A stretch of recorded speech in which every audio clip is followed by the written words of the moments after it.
The photo landed on my phone on an ordinary Tuesday afternoon. I was folding laundry, thinking about what to make for dinner. My sister's name flashed on the screen. A photo sent by mistake, meant for someone else. I opened it without thinking, and in that 1 second, standing barefoot on my own kitchen floor, 8 years of my marriage turned into a lie I hadn't known I was living. My husband was holding 2 newborn babies. The caption underneath read, "Daddy loves you both." I didn't scream. I didn't cry.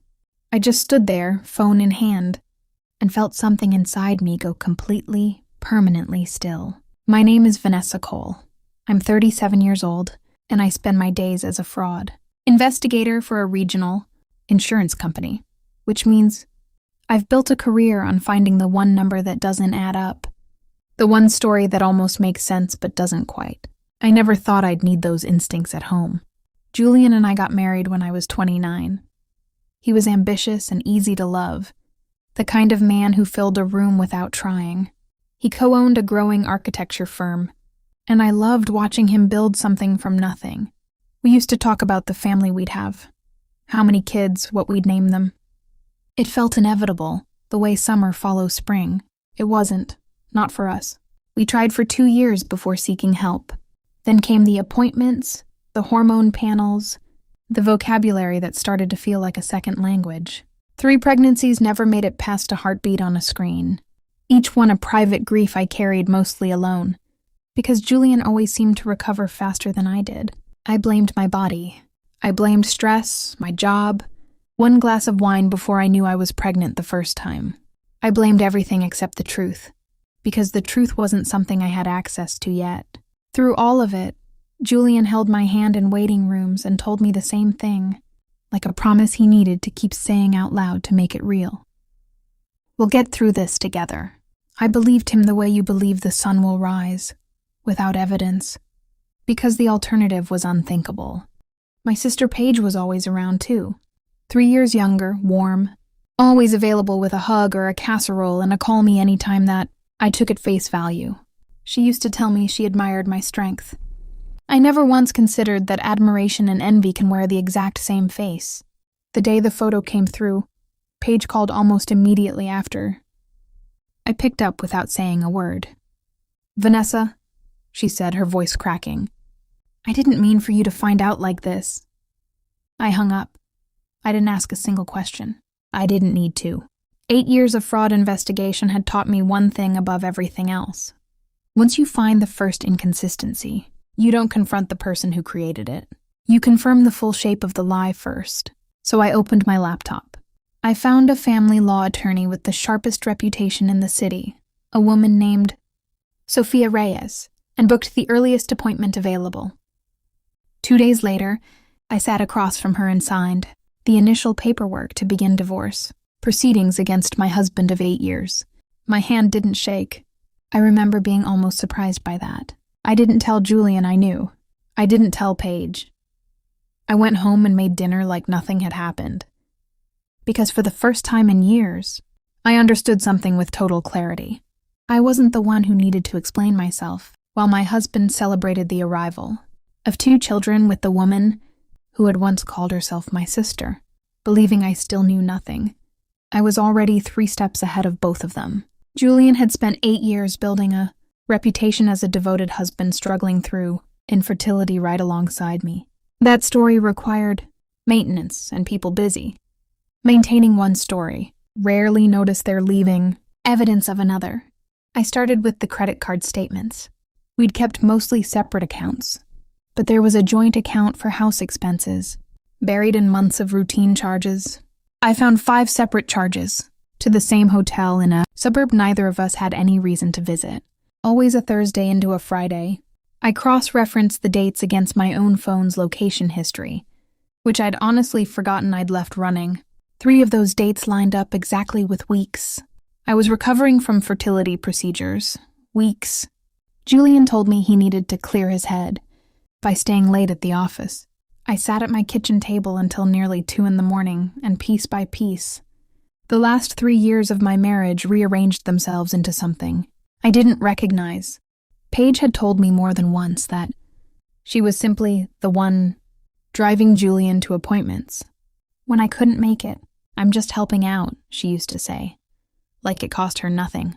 I found records showing those appointments often happened on days Julian had nothing scheduled at all. Then I found something stranger. Going through an old joint expense spreadsheet from 3 years earlier, I noticed a single cash withdrawal of $4,200, the same week Julian had told me he was in Denver for a client site visit. 2 days later, a charge appeared on his personal card. Small, easy to miss, from a private outpatient surgical clinic. Not in Denver, 20 minutes from our house. I didn't understand what I was looking at yet. I just knew it didn't belong. I want to be honest about something. There's a particular kind of pain that comes from confirming a betrayal you already suspected, and it's different from the shock of one you never saw coming. This was still the first kind. The second kind was still waiting for me, and I didn't know it yet. I sent everything I had to Sophia 2 days later. She read through it during our second meeting, her expression unreadable in the practiced way of someone who's seen every version of heartbreak a marriage can produce. "This is thorough," she finally said. I told her I'd had 8 years of practice noticing what other people missed. It was 3 days after that meeting when my phone rang with a number I recognized but hadn't expected. Eleanor, Julian's mother. We'd always had a warm relationship, the kind built on real affection. This call felt different from the moment I answered. Her voice was thin, unsteady in a way I'd never heard from her. "Vanessa," she said, and then nothing, just breathing. When she spoke again, she was crying. "Please, don't tell him yet." I stood very still in my kitchen. "Don't tell him what, Eleanor?" She didn't answer the question. She just kept repeating those 4 words, like they were the only thing holding her together. "Don't tell him yet." Standing there, listening to my mother-in-law fall apart on the phone, I realized I'd uncovered an affair, but somehow, impossibly, I had the growing sense I hadn't uncovered the truth yet. We met 2 days later at a small coffee shop halfway between our houses. Eleanor was already seated when I arrived, her hands wrapped so tightly around her cup that her knuckles had gone pale. She looked older than I remembered, not in years, but in something heavier. "I need you to understand something," she said before I'd even taken off my coat. "What I'm about to tell you, I should have said years ago. I've regretted staying silent every single day since." I didn't say anything. Silence is often the fastest way to get someone to keep talking. "When Julian was 24, she began slowly, "before he ever met you, he went through a health scare with a girlfriend from college. He made a decision afterward, a permanent one, medically, and he made me promise never to tell a soul. Not even his father knew." My stomach tightened. "What kind of decision, Eleanor?" "A vasectomy," she said, barely above a whisper. "He was young." He panicked. "And then years passed and he never undid it. And he never told you. And I watched both of you go, through years of tests and heartbreak over something. That was never a mystery at all. I sat perfectly still. 8 years. 8 years of hormone, injections and ultrasounds, and apologizing to a man for a failure that was never mine to carry. And the answer had been sitting in his mother's memory the entire time. "Why would you keep that from me?" I asked, and my voice came out steadier than I felt. "Because I made a promise to my son when he was young and frightened," Eleanor said, "and I told myself for years that it wasn't my secret to break. I actually thought he'd tell you himself eventually. I didn't know he never would. I thought about the cash withdrawal, the outpatient clinic 20 minutes from our house. Eleanor," I said carefully, "did Julian ever have that procedure reversed?" She went very still. "How do you know about that?" "I don't yet," I said. "I'm asking you." Eleanor's hands trembled around her cup.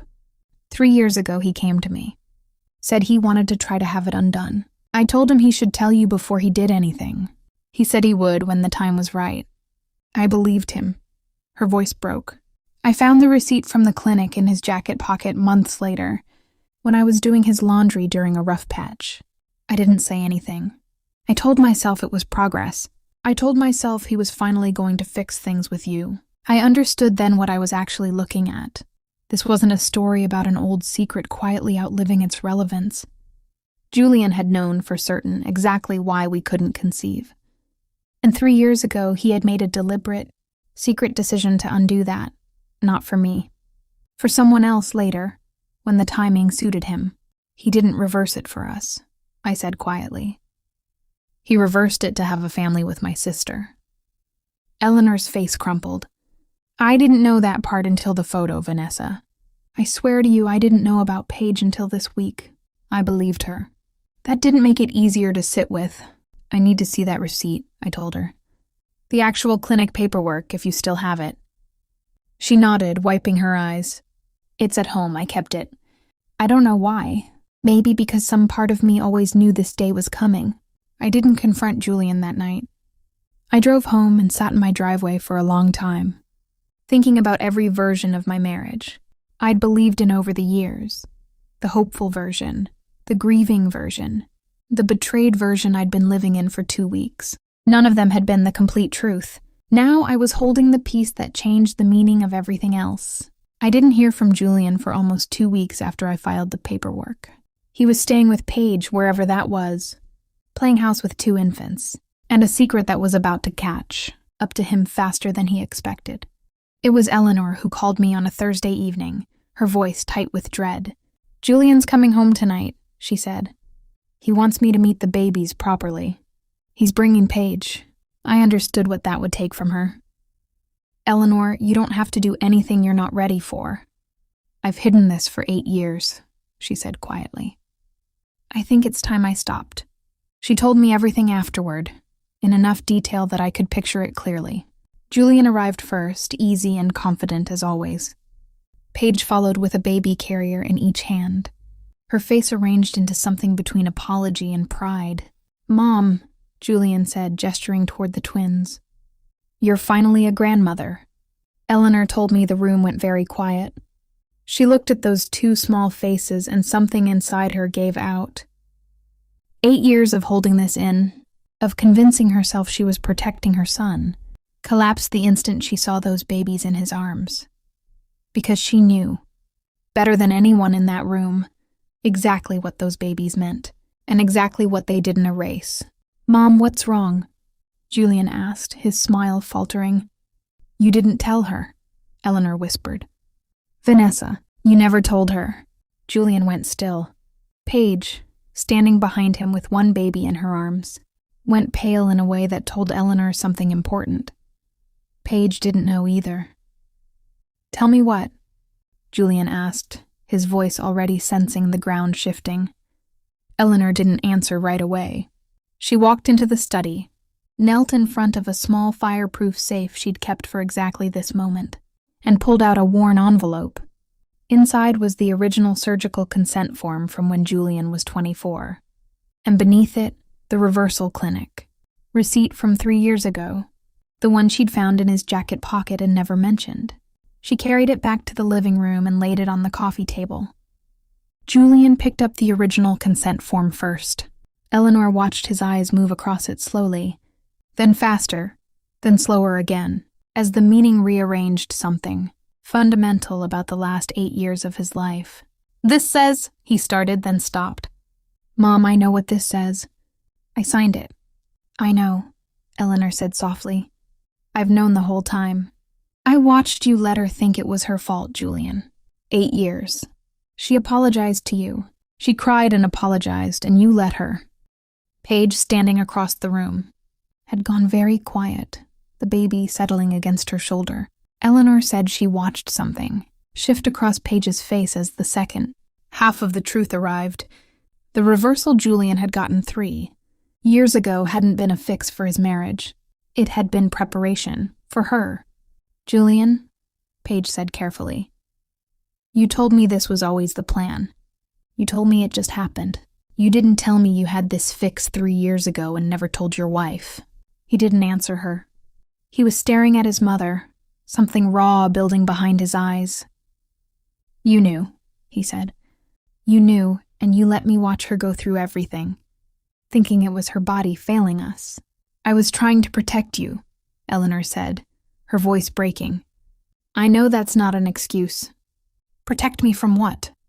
Julian's voice rose. From the truth. You let me watch my wife blame herself for 8 years. Mom, He stopped himself. But everyone in the room understood the sentence he didn't finish. While I knew, and did nothing, until it benefited me to fix it. Eleanor told me his face went through something she could only describe as an internal collapse, not physical, but the sense of watching a building come down from the inside, while the outer wall somehow stayed standing. I need to see Vanessa, he said finally. He grabbed his keys and left before anyone could stop him. Julian showed up at my house a little after 9 that night. I watched his headlights sweep across the living room wall before. I even heard the car door. I finished folding the towel I was holding and walked to the door at my own pace. He looked undone in a way I'd never seen in 8 years of marriage. Collar askew, eyes red-rimmed, still holding the creased consent form like evidence he needed me to confirm. You knew, he said before the door was even fully open. About I found out 2 weeks ago, I said. The same way I found out about Paige. By accident. He flinched at her name. Nicole, Vanessa. I swear I had no idea you knew about the reversal until tonight. I know, I said. And I meant it. That was the strange part. Standing there, looking at the wreckage of a man who just learned that his mother had carried this for years, I felt something closer to sorrow than anger. Not enough to change anything. Just enough to remember he'd also been living inside a secret someone else constructed, even if he'd built plenty of his own lies on top of it. I let him in, not because I owed him anything, but because I wanted this conversation on my own terms, in my own space. We sat in the living room where we'd spent 8 years of holidays and quiet evenings, and he told me everything. How his mother had shown him the file, how Paige's face had changed, how the affair he'd built with such careful confidence had cracked apart in 10 minutes. I'm not asking you to forgive Paige, he said. I'm not even asking you to forgive me for the affair. But Vanessa, if I'd told you the truth 8 years ago, none of this would have happened the way it did. I let him finish. 8 years of marriage, and a career built on separating fact from noise had taught me that people reveal more when you let them talk themselves. All the way to the end. You're right that the original secret wasn't yours, I said finally. That belonged to a scared 24-year-old, and a mother who made the wrong choice to protect him. But you're wrong about something, Julian. This didn't start with an old secret. It started 3 years ago, when you found out you could fix it, and instead of telling me, you quietly went and had it reversed, and then decided who you wanted to use it with. That part is entirely yours. He didn't have an answer for that. I watched the fight go out of him the way it does when someone realizes the argument they built, the whole drive over, doesn't hold up once it's spoken out loud. What happens now? He asked, quieter than I'd heard him in years. The divorce moves forward, I said. Nothing about tonight changes that. He nodded slowly, staring at his hands. And Paige, that's not my concern anymore, I said. And saying it out loud, I found it was true. The final mediation was scheduled 3 weeks later. I dressed for it the way I'd dress for any important meeting. Simple. Composed. I wasn't performing strength anymore. By then, I simply had it. The settlement was fair, if not generous, toward Julian, given everything the paper trail had revealed. I didn't need to punish him through the numbers. The truth had already done more damage than any settlement could. I heard secondhand that Paige had moved out of state with the twins, unwilling to stay somewhere that only reminded her of a foundation she'd never actually understood. Julian didn't fight to stop her. Some things, once they crack all the way through, aren't worth pretending you can repair. Eleanor called that evening. She didn't ask for forgiveness outright. She understood forgiveness isn't something you request and receive on the same day. She told me she was proud of how I'd handled everything, and that she hoped someday we might still know each other, even without Julian standing between us. I told her I'd like that. I meant it. A year after the divorce was finalized, I used part of the settlement to start a small foundation, one that helps people navigating fertility treatment get full, honest access to their own medical information, so no one carries blame that was never theirs to carry. I think about those 8 years often now, not with bitterness, but with a strange kind of gratitude for the woman they eventually made me. I spent so long believing I'd failed at the one thing I wanted most. I know now I never failed at anything. I simply trusted people who weren't honest enough to deserve it. Sometimes the greatest revenge isn't making someone suffer. It's refusing to carry their lies a single day longer. If you've made it this far with me, I'd love to know, where are you watching from tonight?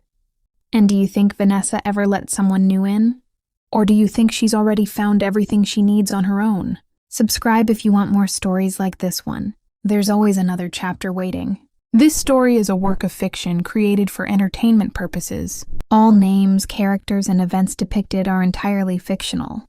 Any resemblance to actual persons, living or dead, or to real events, is purely coincidental.